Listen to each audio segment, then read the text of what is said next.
It is May 25th, 2026. Happy Memorial Day. We're remembering Richard. We're remembering Richard, the distinguished undergraduate. And I wanted to start with just the normal, because it's so important to know what happened to him. That it's been 2,121 days since he was forcibly removed from his barracks room there on Fort Bliss, a place that you'd want to live, a place that you should be secure and safe. U.S. Army soldiers should be secure and safe in their barracks room. It should be well protected. But he was forcibly removed from his room, taken down to the basement room, to a soundproof room, the arms room, which is the crime scene, where they took his life and then they stole his body off of Fort Bliss. This was a operation. This was a rogue, unauthorized operation. And they stole his body off of Fort Bliss and they trafficked it to Juarez, Mexico, because El Paso is right on the border. This is a border city. Fort Bliss is, you could even walk to Mexico from Fort Bliss if you wanted to. It's easy enough done. And his body was taken over international lines and for disposal, and evidence indicates that that there was organ harvesting involved and VA death benefits fraud, and also fraud over there because of the multiple autopsies. You see, because of the multiple autopsies and other evidence, it, just all the paperwork,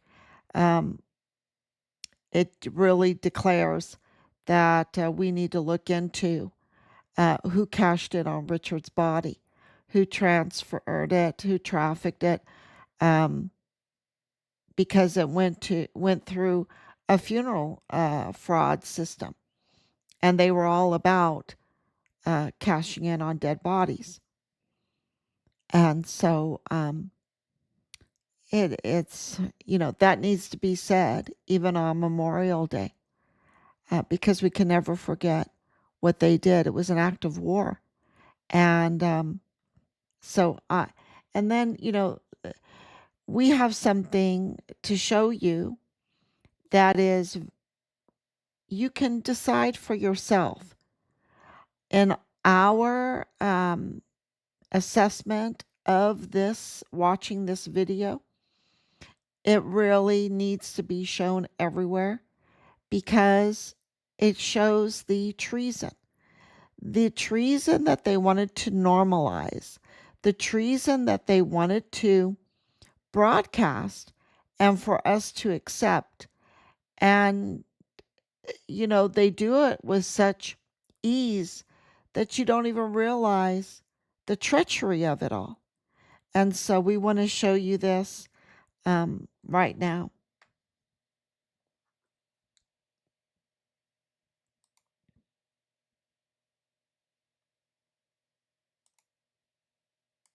Been overrun with a record number of immigrants illegally crossing from Mexico into Texas with the assistance of cartels. Governor Campos and I reached an agreement that addresses both of these issues. We discussed border security at length. Governor Campos has provided me with the best border security plan that I've seen from any governor from Mexico. Let me show you a couple of things. Okay, I just wanted to pause because I wanted to tell you that this is the treasonous treaty between Governor Greg Abbott of Texas and the El Chapo fentanyl governor of Chihuahua, Mexico, Maru Campos. what this says about Governor Abbott is not good. It's not good. And this happened in 2022. So let's watch it from there. That I've seen from any governor from Mexico. Let me show you a couple of things. She provided me with a memorandum that provides in multiple pages in great details an outline of what she is implementing in Chihuahua. She said that there is a much more detailed, extensive memo that explains in nuance all the aspects she puts here. As she, I think, will explain later, there are important strategies that Chihuahua is implementing that are outlined on this note card that go into great detail that demonstrate that Chihuahua is doing more than just talking about this. They have an organized game plan to step up and to address illegal immigration from Chihuahua into Texas. Governor Campos has begun and will continue enhanced border security enforcement measures on the Mexico side of the border, both at ports of entry as well as along the border, to prevent illegal immigration from Chihuahua into the state of Texas. She and her administration will collaborate closely with the Texas Department of Public Safety. Since Chihuahua has detailed a plan to secure the Mexico side of the border, the Texas Department of Public Safety can return to its previous strategy of random searches of vehicles crossing the bridge from Chihuahua. As a result, the effect will be that the bridge between Chihuahua and Texas will return to normal immediately.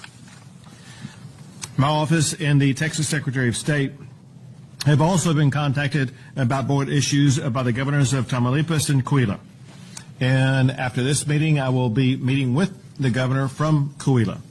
And I look forward to having the opportunity to meet with the governor from Tamaulipas, which may occur as soon as tomorrow, where we will be working to achieve similar results. Until those agreements can be achieved, however, the Texas Department of Public Safety will continue to thoroughly inspect all commercial vehicles entering into the United States or into the state of Texas from every Mexican state except Nuevo León and Chihuahua. With great gratitude, I now turn the microphone over to Governor Campos, Governor of Chihuahua. Thank you so much. First of all, I would want to say thank you to Governor Abbott because his willingness, his openness, his attitude to negotiate and have really clear what are the interests among the state of Texas and the state of Chihuahua. So thank you so much for you, and thank you so much for his teamwork as well. And I would like to tell you that I presented as a Texas state a very sound public policy among the security of the border, which relates Juarez and Texas. And it's a sound public policy that it was implemented when myself was mayor in Chihuahua City during 6 years, and it was evaluated as a successful public policy. So now we're implementing this policy in Juarez. We are relocating the public safety secretary in Ciudad Juarez because we know it is a priority, and we are investing more than $200 million in this public policy, which includes a lot of technology, high-profile technology, in order to take care of our borders and in order to take care of the commercial trade that we have already among the states, among Texas and Chihuahua. Very good. We're going to sign the agreement, but before we do, I want to highlight one paragraph that is of great importance. It says that Chihuahua has begun and will continue enhanced border security enforcement measures on the Chihuahua side of the border, both at ports of entry and along the Rio Grande River, to prevent illegal immigration from Chihuahua into Texas. These measures will include the Sentinel platform which is a technological investment of approximately $200 million that will allow Chihuahua State Police to track vehicles from the moment they leave an industrial park in Juarez until they cross the border into Texas. In addition, the state of Chihuahua is incorporating technologies such as drones to patrol the border.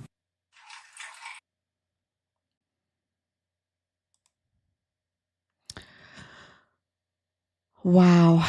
Okay. So that was the end of that.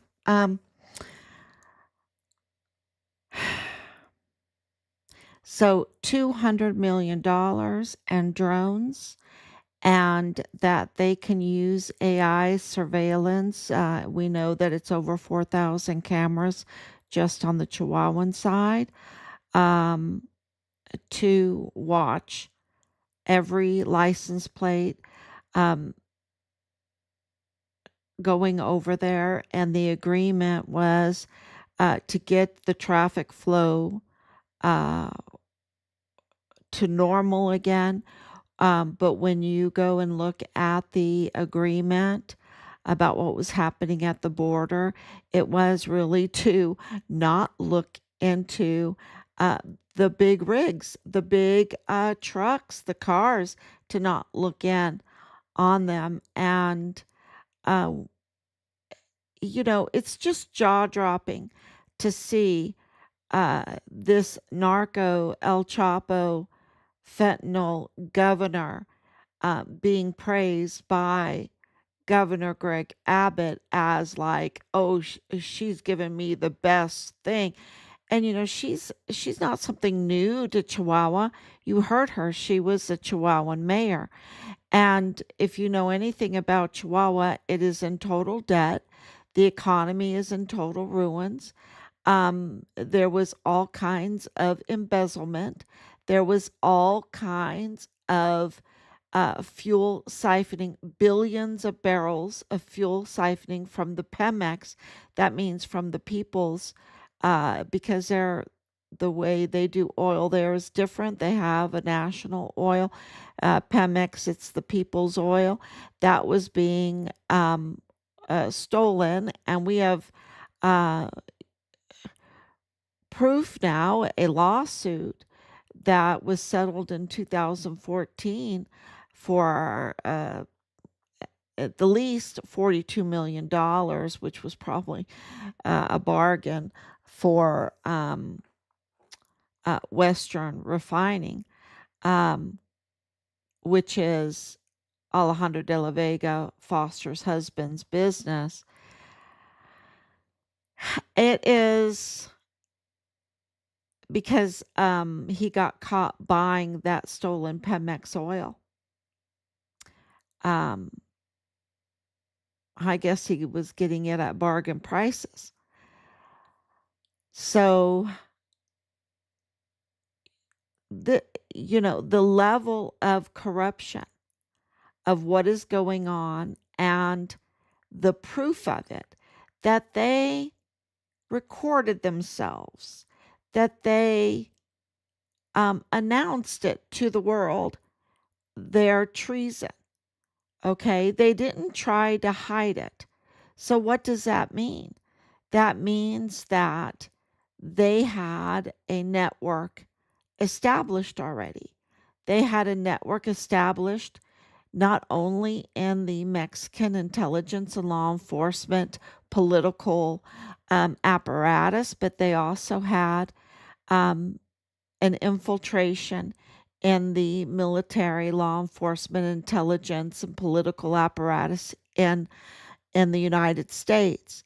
And this is why this is so important to us, why we take it so personally to us, because our son was betrayed from the inside by infiltrators, by cartel operatives in his unit and in his chain of command, even in his generals, that the generals were compromised, that the security apparatus on Fort Bliss was compromised, like the director of emergency services who oversees the gate entry who gets passes through that, and also all the cameras, all the surveillance cameras on Fort Bliss.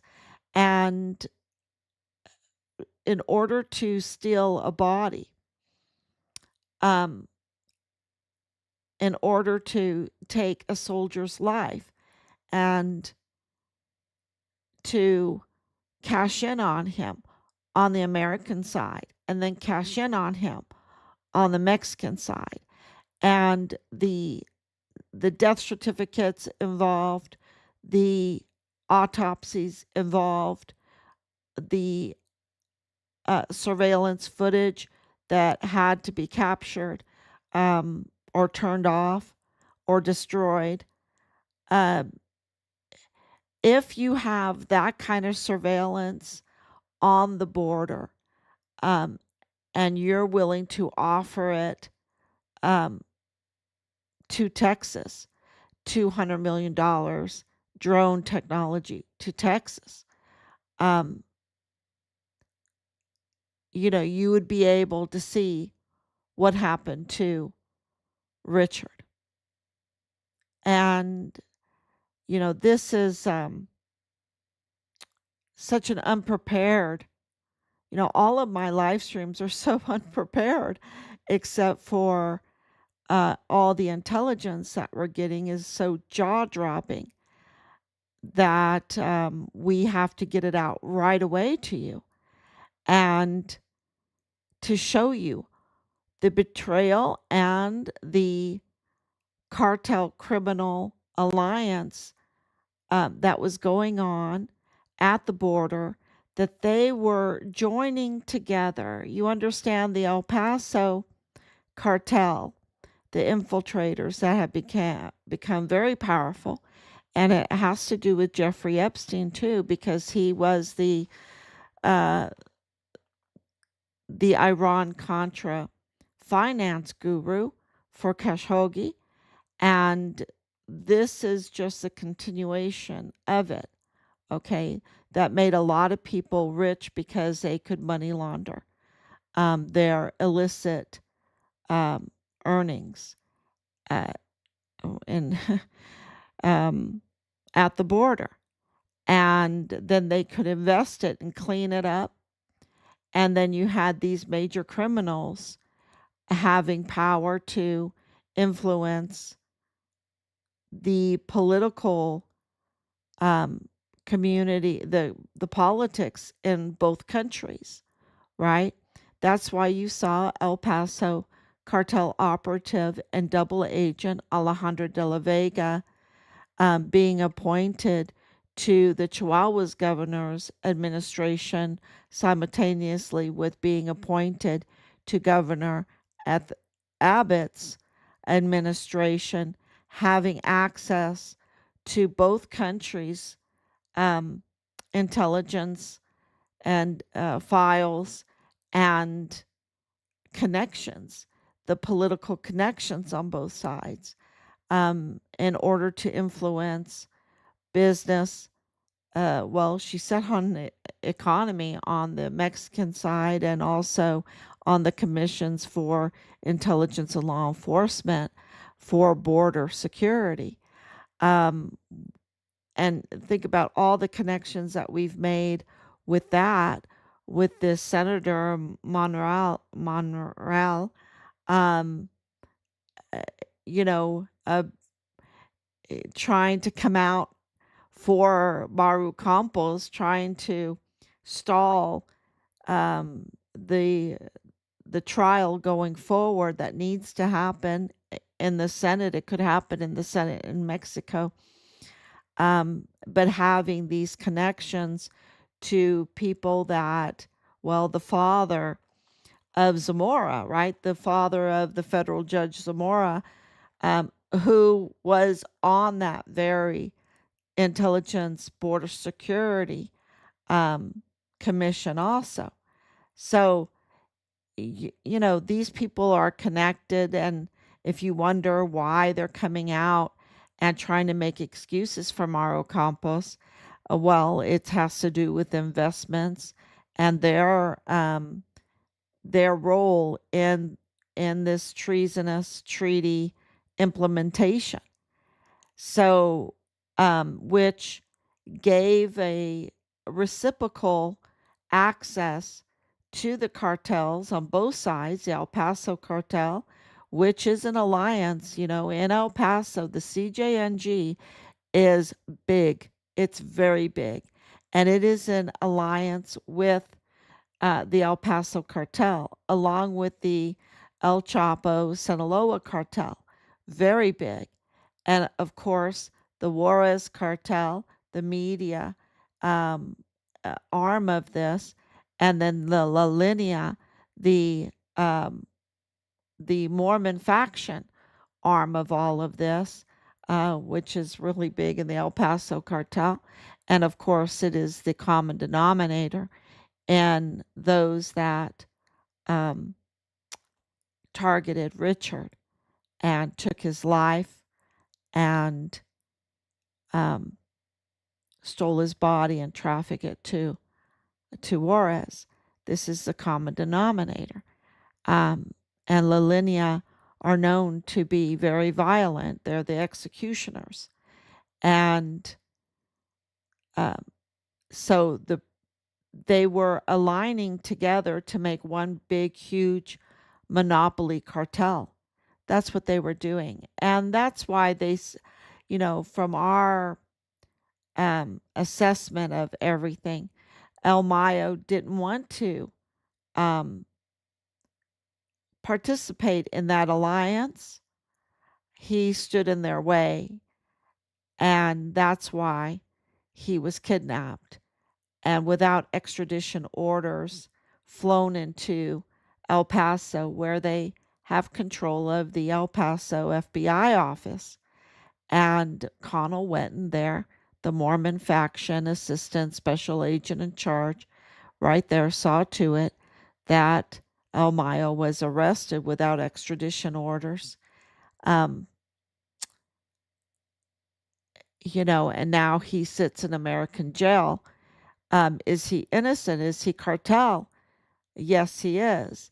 But this is how they operate. They operate with rogue operations, with unauthorized operations, with no consideration to international laws that require extradition orders at the federal level. They operate at without any regard to the sovereignty of a country. They have no regard for that at all. You see that with the video that I just showed you between Governor Abbott and Maru Campos. They had absolutely no authority to do that under the flags of their country. And for Mexico, that's a major crime because they have some of the most, if not the most, strict laws regarding the use of their flag.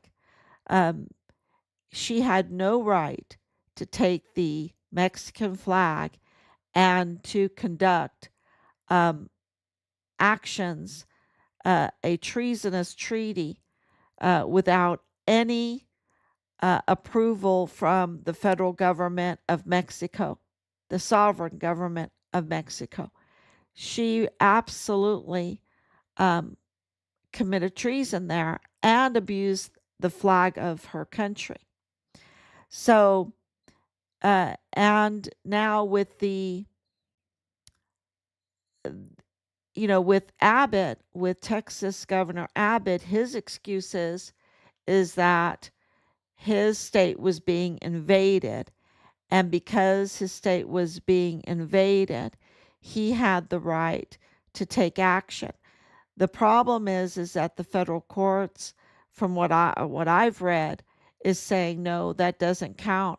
You have to get the federal government to address what's happening at the border. So that there's a big debate. And of course, what President Trump did when he took office in 2025 was to make an executive order that declared an invasion at the border. And Governor Abbott is saying, see, I was right. But he was doing this 3 years before this happened, and even before that. So, because there's multiple agreements, y'all, that is just one of them. This treasonous treaty, there were multiple agreements.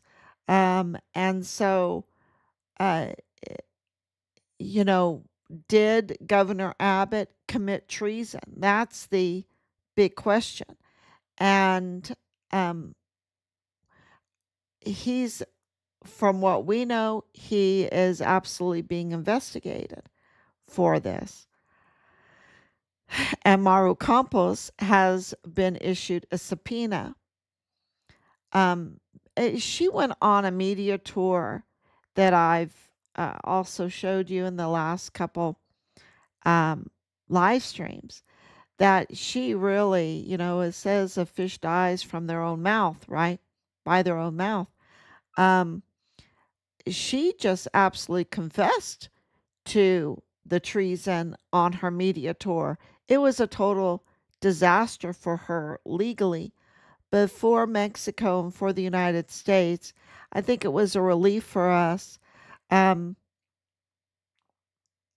to have that evidence, because that is total evidence now that the FGR is looking at, which is the Mexico's Attorney General's investigation of her. We also have breaking news that Cesar Haragui Moreno also has been issued a subpoena. Now, he fled to El Paso. I don't know what he's going to do. I don't know what he's going to do. Maybe if you know what he's going to do, maybe. But this is personal to us too, because he tampered with our son's investigation in Mexico. Because remember, in October 26th of 2020, we received hard evidence from multiple sources because of what Nadal Baim, the Palestinian arms dealer, did, going into a Dollar General and telling the cashiers to pull down Richard's flyers because Richard's body was in Juarez, Mexico. And then he turned out to be the father-in-law of Lieutenant Colonel Bradford Bugado in the G3 of the 32nd ADCOM, our son's own chain of command. We also made several calls. We didn't just rely on him. Even though he's cartel, we have confirmed that he's cartel, that he's absolutely part of this El Paso cartel network. And but we made calls, and we have multiple sources, evidence confirming from government officers that our son's remains were in Juarez, Mexico. So this is, we went over there, right? We were living in El Paso at the time, and we went over there, and of course, we did everything legally and right at the Attorney General's office.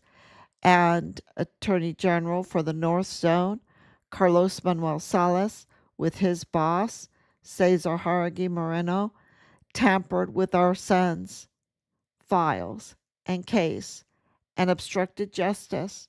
And this is why this is so personal to us, and that they were very interested in where is Cesar Haragui, because our reports are that he's in El Paso hiding as a fugitive.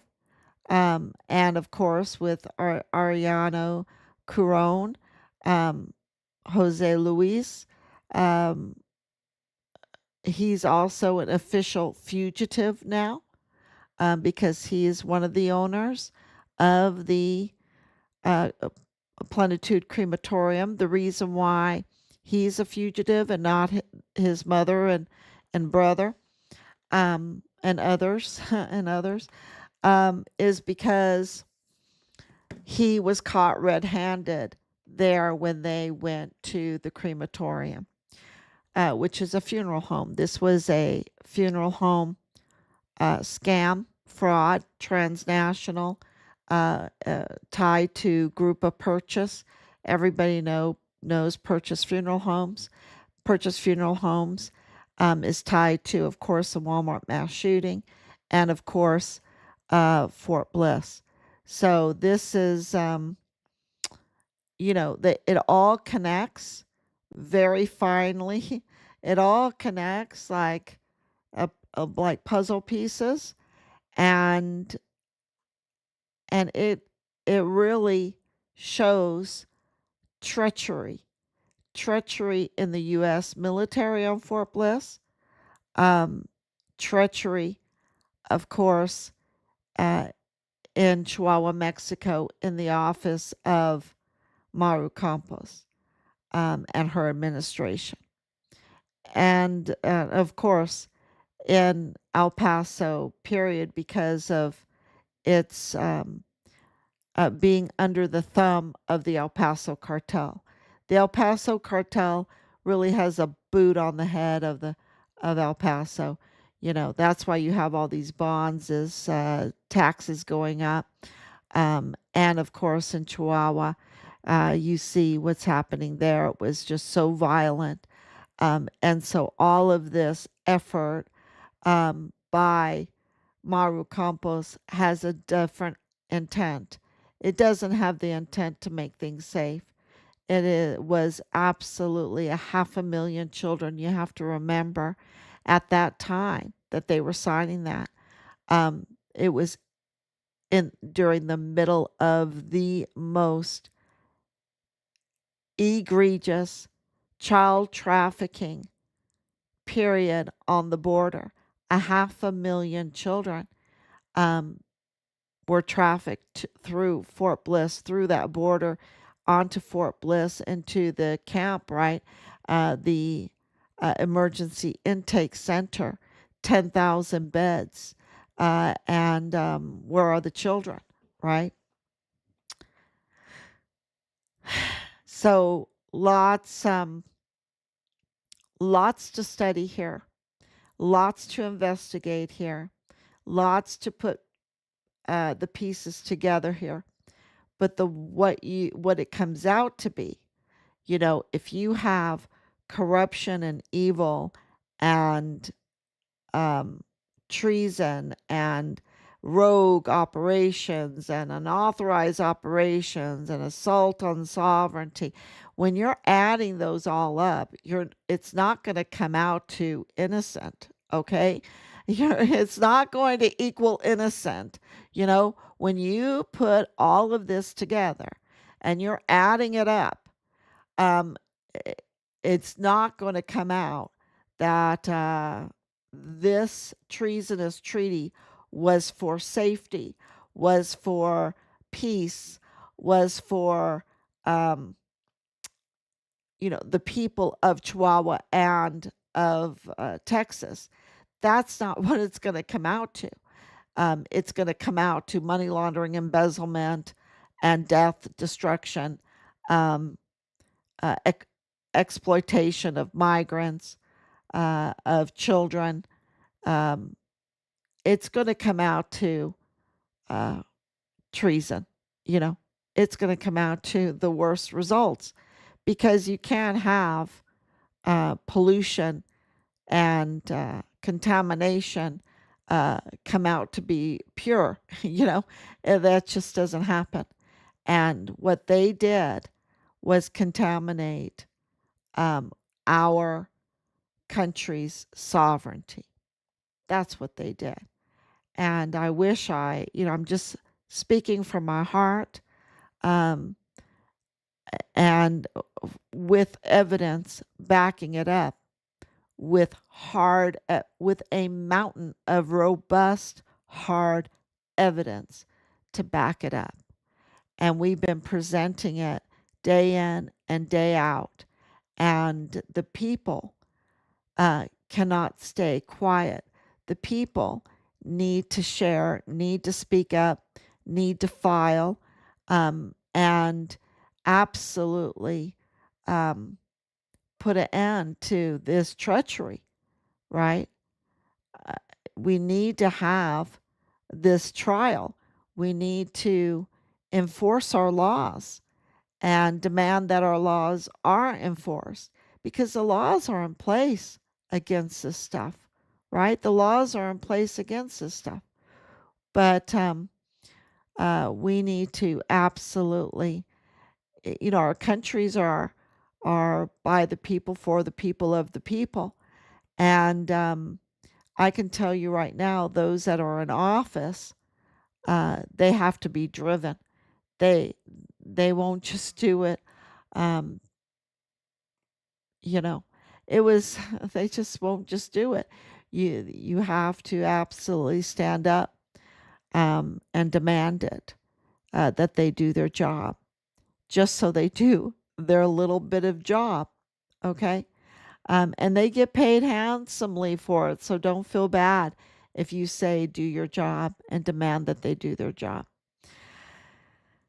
Let me read the comments. I don't know what this person is saying to me, so it's in Spanish. I'll have to translate it and read it later. But I just want to say thank you for coming on. Thank you for remembering Richard on this Memorial Day. Please share his picture, share his story everywhere. He is an absolute hero.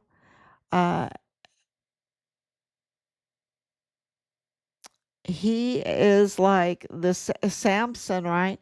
That brought down the pillars of this cartel network. That's how I picture Richard. So thank you so much. God bless you. And I will.